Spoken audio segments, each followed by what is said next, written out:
Сәлеметсіздер ме? Бұл видеода біз ерітінді, еріткіш және еріген зат ұғымдарымен танысамыз. Біріншіден, ерітінді не екенін анықтайық. Ерітінді дегеніміз екі немесе одан да көп компоненттерден тұратын гомогенді, яғни біртекті қоспа. Ерітінді екі компоненттен тұрады. Бұл еріткіш және еріген зат.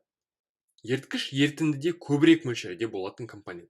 Сонымен қатар еріткіштің агрегаттық күйі ерітінді дайындағанда әдетте өзгермейді. Ал еріген зат еріткішке қарағанда азырақ мөлшерде болатын және берілген еріткіште еритін компонент. Ерітінділердің біз білетін тұрмыста жиі кездесетін мысалдарын қарастырайық. Бірінші, бұл асханада қолданылатын 9%-ық асханалық сірке суы. Бұл ерітіндіде еріген зат ретінде сұйық сірке қышқылы, ал еріткіш ретінде су қолданылады.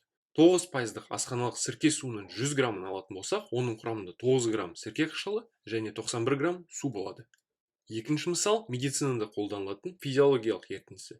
Физиологиялық ерітінді дегеніміз 0,9% натрий хлоридінің судағы ерітіндісі.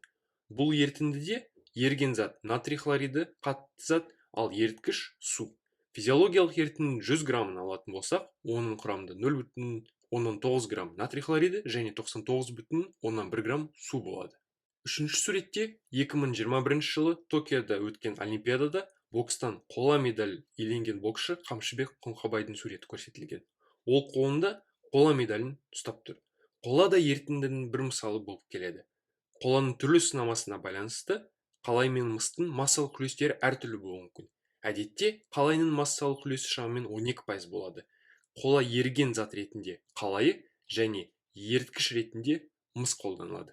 Сонымен қатар бір қызықты факт, Олимпиадада берілетін қола медалі шынында қола құймасынан емес, жез құймасынан жасалынады екен.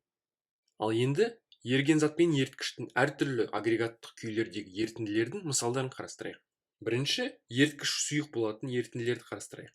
Қатты күйдегі еріген зат сұйық еріткіш еритін мысалдардың бірі ас тұзының судағы ерітіндісі. Сұйық заттарды сұйық еріткіште ери алады. Мысалы, дәріханадағы этил спиртінің судағы ерітіндісі. Сонымен қатар газдардай сұйық еріткіштерде ериді. Мысалы, көмірқышқыл газының судағы ерітіндісі. Екіншіден, еріткіш газ да бола алады. Мысалы, ауа әртүрлі газдардың біртекті қоспасы. Сондықтан біз оны ерітінді ретінде қарастыра аламыз. Атмосфераның шамамен 78% көлемдік үлесі азот, бұл ерітіндегі еріткіш болып келеді. Қалған компоненттер еріген заттар болады. Олар бөлік оттегі шамамен 21%, одан кейін инертті газ аргон 0,9%, көмірқышқыл газы 0,3% және неон, метан, гелий сияқты басқа газдарды кіреді. Үшіншіден, қола мысалында көргендей еріткіш қатты затты бола алады. Қатты зат, еріткіш және еріген зат алынатын ерітінділер әдетте құймалар болып келеді. Мысалы, жезді алайық. Жезде көп мөлшерде алынатын, яғни еріткіш болатын мыс, еріген зат ретінде мырыш болып келеді. Сонымен қатар, сұйық заттар қатты еріткіште еритін мысалдар да бар.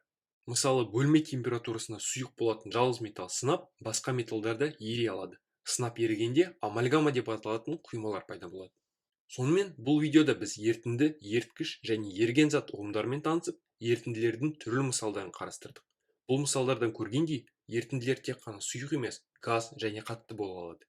Келесі видеоларда ерітінділер бойынша видеолардан қалмаңыз. Бұл видеоны лайк батырмасын басып, біздің каналымызға жазылып, жаңа видеолардан қалмаңыз.